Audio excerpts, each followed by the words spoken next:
Real estate రంగం బాగుంటే అన్ని రంగాలు బాగుంటాయని మంత్రి నారాయణ అన్నారు. Vijayawada NAREDCO central zone Amaravati property ఫెస్టివల్లో మంత్రి పాల్గొన్నారు. కూటమి అధికారంలోకి వచ్చాక సీఎం చంద్రబాబు రియల్ ఎస్టేట్ అభివృద్ధికి ప్రాధాన్యత ఇచ్చారని చెప్పారు. దేశంలో ఎక్కడా లేని విధంగా నిబంధనలు సరళీకరణ చేశారన్నారు. గత ప్రభుత్వం అమరావతి రైతులను, రియల్ ఎస్టేట్ వ్యాపారులను అనేక ఇబ్బందులు పెట్టిందని మంత్రి నారాయణ విమర్శించారు. ఫస్ట్ రియల్ ఎస్టేట్ డెవలప్ కావాలి. ఫస్ట్ రియల్ ఎస్టేట్ డెవలప్ అయితే అన్ని రంగాలు ఆటోమేటిక్గా డెవలప్ అవుతాయి. కాబట్టి హై ప్రయారిటీ దీనికి ఇవ్వండి. ఏదైనా ఇబ్బందులు ఉంటే వాళ్ళతో కూర్చొని డిస్కస్ చేయండి. డిస్కస్ చేసి ఆ సమస్యలు సాల్వ్ చేయమంటే నేను యాక్చువల్గా అనేక దఫాలు మీ ఆర్గనైజేషన్తో మాట్లాడటం జరిగింది. మిగతా ఇతర ఆర్గనైజేషన్తో కూడా మాట్లాడాను. అంతేకాకుండా మా డిపార్ట్మెంట్లో ఉన్న అధికారులని అనేక రాష్ట్రాలకు పంపించాను. భారతదేశంలో అన్ని రాష్ట్రాలకు పంపించాను.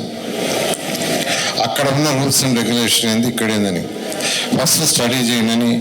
అన్నీ స్టడీ చేసిన తర్వాత కమిటీలు వేసి కమిటీలో అనేక రిఫార్మ్స్ చేశాం. ముఖ్యమంత్రి గారు చూపిస్తే వెంటనే అసలు ఆలోచించకుండా చేయమన్నారు. ఆయన ఒకటే అన్నారు, మిగతా వాళ్ళు చేసిన దానికంటే +1 ఉండాలి, మిగతా రాష్ట్రాల కంటే నారాయణ +1 ఉండాలి. ఆ విధంగా గోహెడ్ అంటే అనేకమైన రిఫార్మ్స్ చేసాం, మీకు అందరికీ తెలిసిందే.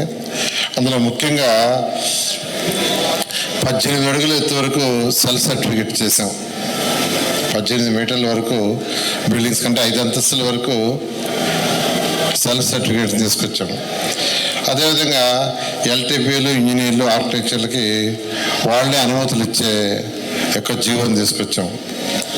500 చదరపు మీటర్ల కంటే ఎక్కువ విస్తీర్ణంలో నిర్మించే వాళ్ళకి సెల్లార్ ప్రొవిజన్ ఇచ్చాం. అది రిక్వెస్ట్ చేశారు, మీరే రిక్వెస్ట్ చేశారు. మీ రిక్వెస్ట్ మీద యాక్సెప్ట్ చేయడం జరిగింది. అదేవిధంగా లేఅవుట్లలో 12 మీటర్లు మినిమం రోడ్డు ఉండాలనేది అది 9 మీటర్లు తగ్గించాం. 12 మీటర్లను 9 మీటర్లు తీసుకొచ్చాం. అదేవిధంగా 2 సార్లు షార్ట్ ఫాల్స్ వేయటం, ఒకసారి వేసి ఎన్ని షార్ట్ ఫాల్స్ అయినా వేయచ్చు. రెండోసారి షార్ట్ ఫాల్ వేస్తే ఆ ఫైల్ డైరెక్ట్గా వచ్చే విధంగా ఏర్పాటు చేసాం. ఎందుకంటే నేను మంత్రి అయిన తర్వాత కొన్ని మున్సిపాలిటీలో స్టడీ చేశాను. కొన్ని కేసులు, ఒక కేసుకి 72 సార్లు షార్ట్ ఫాల్ వేశారు. 72 సార్లు అధికారులు 72 సార్లు. అది చేసిన తర్వాత నాకు అనిపించింది ఏంటంటే, ఒక్కసారి ఎన్ని షార్ట్ ఫాల్స్ అయినా వేసుకోండి, బట్ రెండోసారి కానీ షార్ట్ ఫాల్ వేస్తే ఆ ఫైల్ వాళ్ళ దగ్గర లేకుండా చేశాను. చేస్తే ఇప్పుడు యాక్చువల్గా ఆల్మోస్ట్ 90% ఫైల్స్ వాళ్ళే క్లియర్ చేస్తున్నారు. I'm really happy.